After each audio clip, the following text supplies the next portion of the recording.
When you open Dreamweaver, you're greeted by this panel, which is known as the welcome screen. Its features are fairly self-explanatory, but let's take a quick tour of what it offers.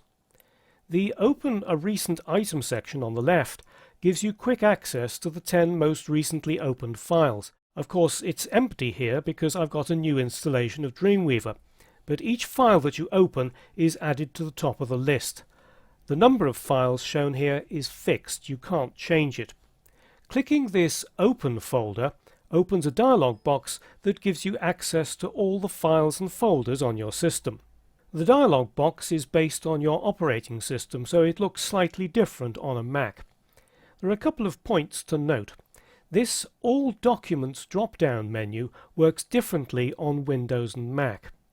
On Windows, it allows you to restrict the type of files displayed in the dialog box. For example, if I select JavaScript Documents from this menu here, those two HTML files have just disappeared. On a Mac, it simply greys out the files that don't match the selected type. Most of the time, though, you'll want the default, which is All Documents, and that shows you all web-related documents. And this Site Root button takes you directly to the root folder of the site you're currently working on.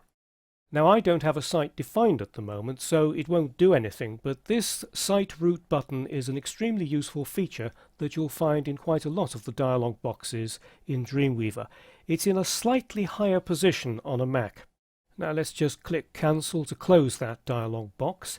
In the center, the Create New section provides a quick way to create a new document or a Dreamweaver site. Dreamweaver handles a wide range of web-related technologies, and the file types listed here are the most commonly used. In this course, we'll be concentrating on HTML, CSS, and occasionally JavaScript. Less and Sass are files used by CSS preprocessors. Dreamweaver doesn't have built-in support for Less and Sass, but it does recognize the files.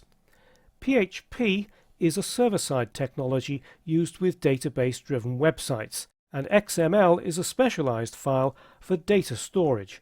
We won't be covering either in this course. And down at the bottom here are options for creating a Fluid Grid layout and a Dreamweaver site. I'll come back to these in later lessons. Clicking More at the bottom opens the New Document dialog box, which offers a much wider range of options.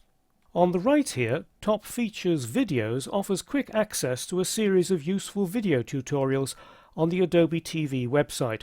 Clicking any of these options launches your browser and starts the video. Of course, you need to be connected to the internet at the time. At the bottom left are more links to the Adobe website, and the section on the bottom right is used by Adobe to display messages about available updates or special offers. Because the messages are live, Dreamweaver needs to connect to an Adobe server when it starts up.